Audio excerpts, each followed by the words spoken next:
In this series, I'm going to surprise you. I'm going to strip away all the complexity and hard graft and teach you how to cook amazing food standing on your head. Cut through it, hand on the knife. From the kitchen novice to the budding chef, I'm going to give you the confidence, the recipes and the insider knowledge to make you a much better cook. That makes a fish cake nice and fragrant. I've been cooking in professional kitchens for over 25 years. Make sure those blades are taken out of the floor as well. I've been taught by some of the best chefs in the world, and in turn, I've taught some of the best. Taste it as well. Every day changes. Now, I'm going to show you some simple and accessible recipes for fantastic food that you can easily cook at home.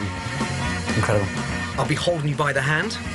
It's getting tastier and tastier. Teaching you everything from how to cook slowly, to food on a budget, TV dinners, and my ultimate fast food recipes. This is the only cookery course you'll ever need. Welcome to my ultimate cookery course. Packed with cooking tips, information, and 100 recipes to stake your life on. Right, now it's all about outstanding brunches. I love brunch. It's a great way of relaxing with friends and family, not taking yourself or anything else too seriously. And brunch dishes should reflect that. Spicy, sweet or savoury, anything goes. And one of my all-time favourites, a dish that always creates a stir, is the daddy of all brunches, steak sandwiches. For me, the secret of a great brunch is fun and casual. Fuss-free cooking and everyone helping themselves. This is the ultimate steak sandwich. You want the Rolls Royce of beef. It has to be fillet. Now, season it beautifully. I like to open up the top of the pepper mill to increase the size of the pepper in the steak, so it gives that bit of heat. Nice little chunks. You just roll now, nicely, all the way around. Now, slice the garlic in half. Pan nice and hot. Olive oil in. Hold the steak and just place it into the pan. Don't drop it. At the front of the pan. We're going to tilt the pan forward, cook the back of the steak, dual purpose. Now, roll it back and sear underneath. Next, my garlic. And roast that garlic. Thyme. Fry that thyme. I want to hear it. We're not looking for a lot of colour because you're going to dry out the fillet. So, just one end. Turn it back down and sear the other end in. Lift up your thyme. Place it on top of the garlic. There. Lift up your fillet and sit that on top of your garlic. Butter in. Take a spoon, tilt the pan gently, lift up and baste. I've got that scented garlic, thyme flavour. The steak's going to cook evenly because it's sat on a little bed in the oven for 8 to 10 minutes. Pan on. For the relish, you think of a steak sandwich, you think of a sort of nice heated tomato relish. To make the relish, finely dice a red onion. 3-finger rule. 1 in front, 2 behind. Through and chop. Wow. Next, roughly chop a chilli, keeping the seeds in for extra heat. Start off with the olive oil. Into a pan. Onions, chilli. Generous with the olive oil. I want a nice sort of rich, silky relish. From there, take your tomatoes. You can just use red tomatoes, but these yellow and red make the perfect combination. Now, put your salt in, pepper, and then roast those tomatoes off. Take a wooden spoon and just sort of break them up. Once the skins blister, the whole tomato just starts to release all that really nice, sweet texture. A little teaspoon of sherry vinegar. Gives that nice, acidic balance to the sweetness of the tomatoes. Turn down the gas and just let them sort of stew perfectly. Now, a steak sandwich would not be complete unless it had the most amazing mustard mayonnaise. Simply add 3 tablespoons of mayonnaise to 3 teaspoons of whole grain mustard.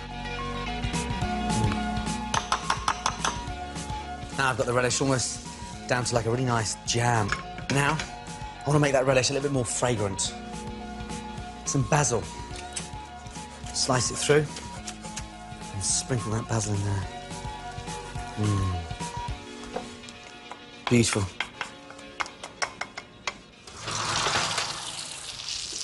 Look at this. There she is. My crown jewels. Time to take it out.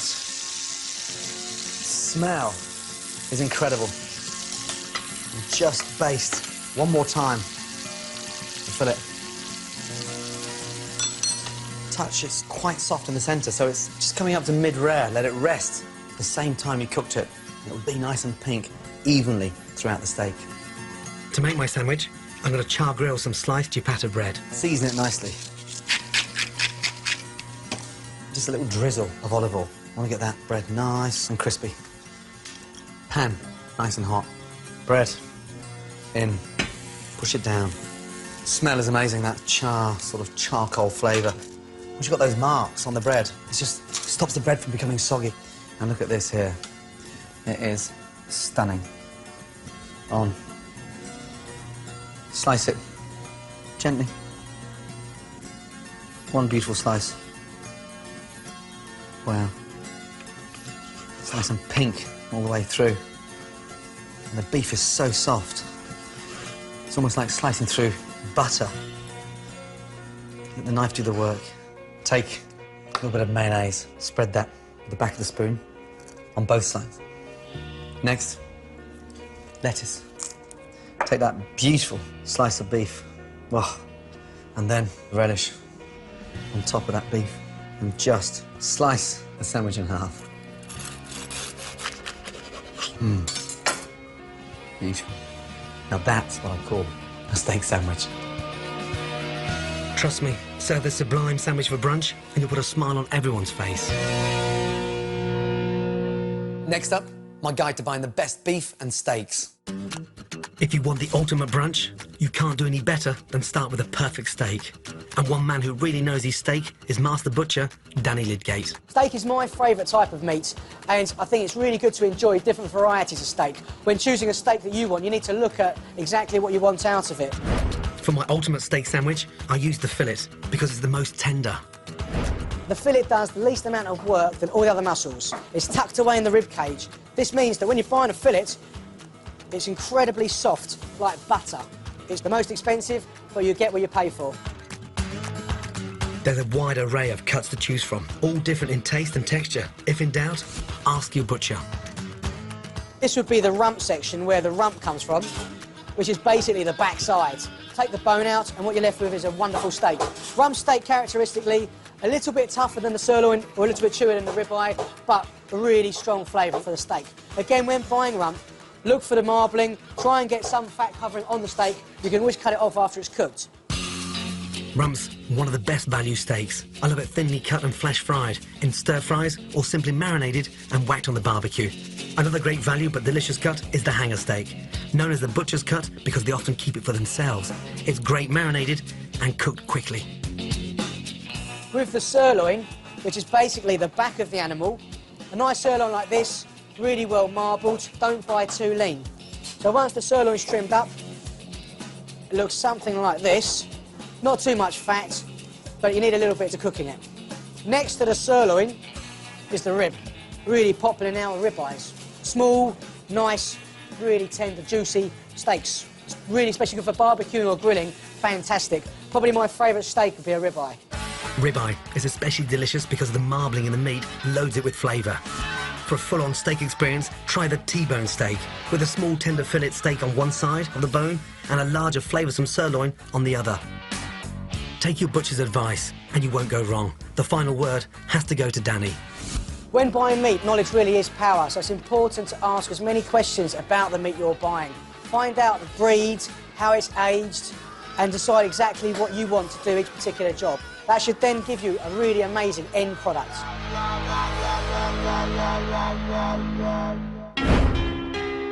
The great thing about brunch is there are no rules. The only thing I insist on are, it's got to be fuss-free, easy to cook, and so delicious it puts you in a good mood for the rest of the day. And for me, pancakes always hit the spot. Here are 3 of my deliciously different recipes certified to liven up your mornings. First up, fluffy blueberry and ricotta pancakes with yoghurt.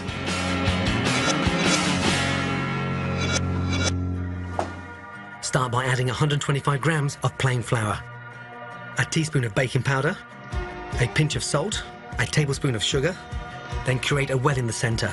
Separate 2 eggs and add the yolks, keeping the whites for later.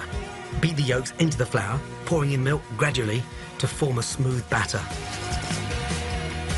Next, fold in 125 grams of creamy ricotta cheese and 100 grams of fresh blueberries. Now whisk your egg whites until they almost reach soft peaks.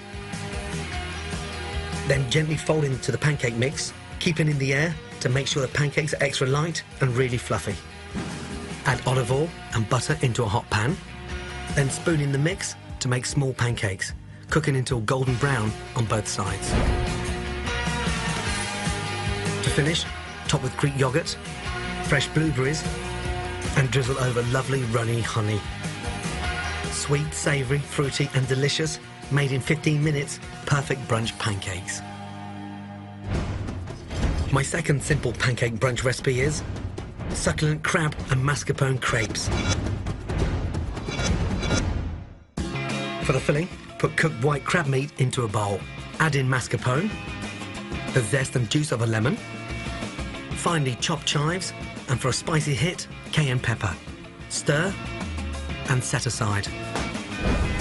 For the pancake batter, simply add flour, salt, an egg, and milk. Then whisk into a smooth mixture. Add oil to a hot non-stick pan. Ladle in batter to cover the bottom and swirl it around, spreading out nice and thinly.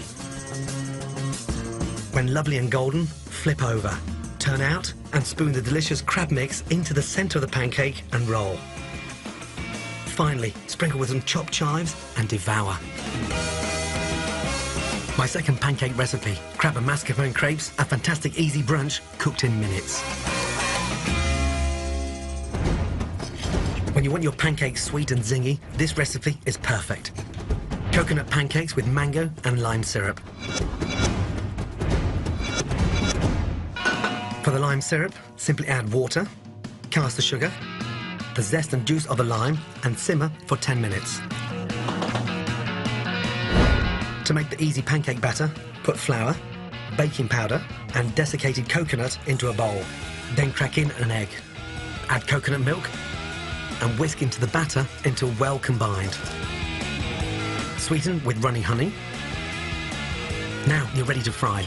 Add melted butter to a hot pan. Place in heaped teaspoons of batter. Flip and cook until golden. For a lovely vibrant wake-up, serve with sliced fresh mango and drizzle over the gorgeous citrusy syrup.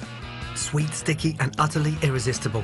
Ready in under 20 minutes, the ultimate indulgent pancakes. Fast to prepare, easy to make, 3 effortless recipes guaranteed to bring some sparkle to your brunches. Incredible. Coming up on my ultimate guide to brunch, tips on making the most out of fruit, and an incredible homemade crumpet. Something delicious and something you're dying to tuck into. Welcome back to my ultimate cookery course. I'm teaching you all about brunches, the most laid-back meal of the week. And if you want to take it easy, having the right equipment makes all the difference.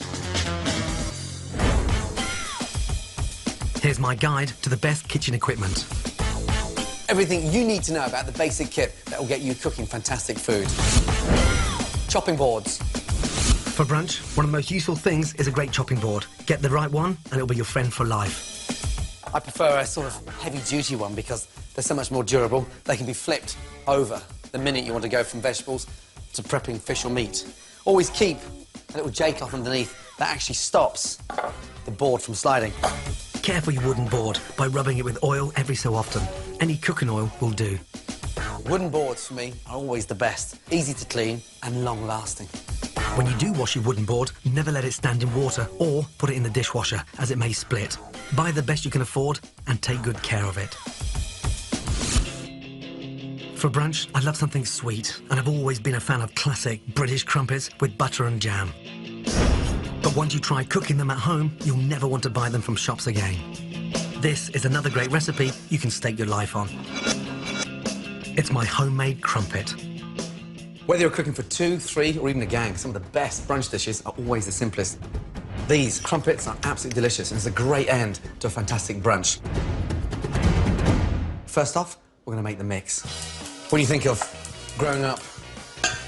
The smell and the taste of amazing crumpet. It never leaves you. To make the mix, the secret is to bring the milk up to the boil, but do not boil it. The minute it boils, turn it off and let it sit there. Now, flour in. A nice pinch of salt in. Now, add half a teaspoon of bicarb. That gives it aeration and really lifts the mixture up. All those lovely little holes. A nice pinch of sugar. And then a teaspoon of yeast, dry yeast. Now, once the milk's boiled, turn it off and add some warm water. About 10 tablespoons, 150 ml. That cools down the milk, but more importantly, it doesn't destroy the yeast. Half of the milk in first, stop, and give that a really good mix. Now, the rest of it.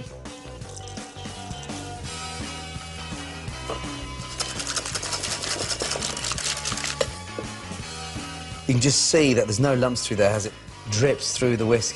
Now, we're looking for it to double in size and get nice and light. So, pop in a warm place whilst you get on with the delicious topping.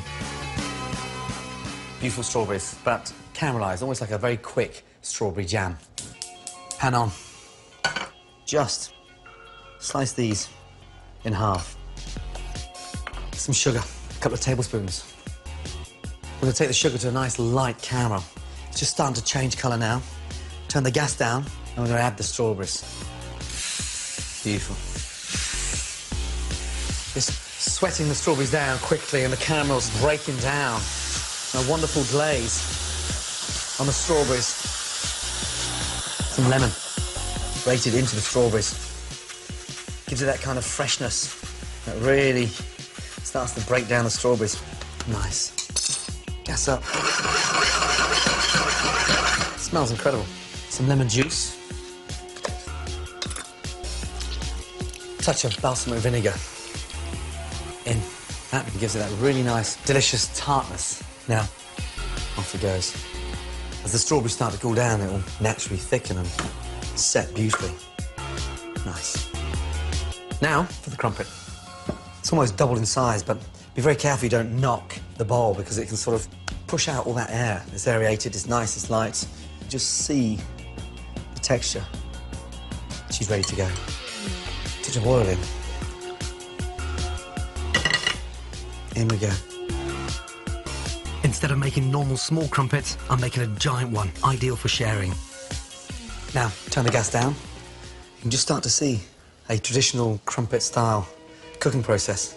We want those nice, tiny little holes on top and that crispy, crunchy base. Right now, it's time to add the butter. Just slide the butter down the back.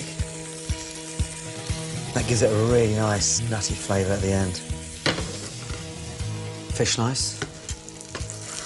And flip. Beautiful. Take that out.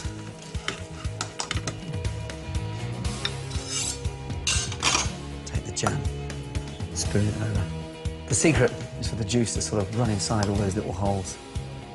Think of that tartness of the balsamic vinegar. The strawberries, beautifully soft and almost pureed, wrapped in that delicious caramel.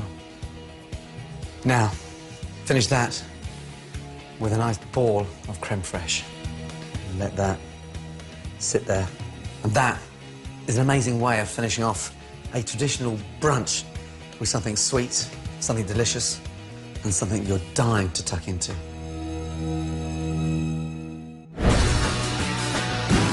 Next, my tricks of the trade and kitchen tips. Fruit can be a great healthy option for brunch, and knowing how to get the best out of it can make all the difference. First up, how to peel and cut a mango the easy way. Holding its stalk end up, cut either side of the stone, cut all the way into the flesh, making squares without cutting through the skin. Then turn it inside out and carefully cut your pieces off. A great tip to check if a pineapple is ripe is to pull a leaf out from the top. If it comes away easily, it's ripe and ready for slicing. My tip to get the flesh out of a kiwi is to simply cut the fruit in half and scoop it out with a teaspoon. Try it, it really works. If you have fruit that's not perfectly ripe, the tip is to put a banana in a paper bag, then add your unripe fruit. Put it in a dark place and the banana will speed up the ripening process of the other fruit. You can make a grapefruit puree to accompany a brunch pancake or a crumpet in a blender. To clean it afterwards, add a cup of warm water and run the machine for a few seconds. Empty out, then simply repeat with a drop of washing up liquid, then rinse.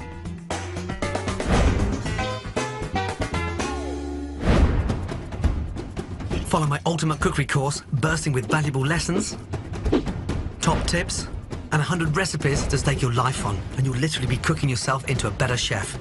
To collect selected recipes from the show, go to my scrapbook at channel4.com/Gordon. Go on, get cooking. Next time, my ultimate TV dinners. Great top tips for easy food in a flash. I've got 2/3 ingredients and 1/3 of the mixture. That's the secret of a good fritter. My guide to perfect pasta. Look at that. It's sad to eat it. And more incredible dishes to stake your life on. Amazing. Gordon's back tonight in charge of the kitchen in Channel 4's Hotel GB, brand new and open from 9 o'clock tonight. Come dine with me next.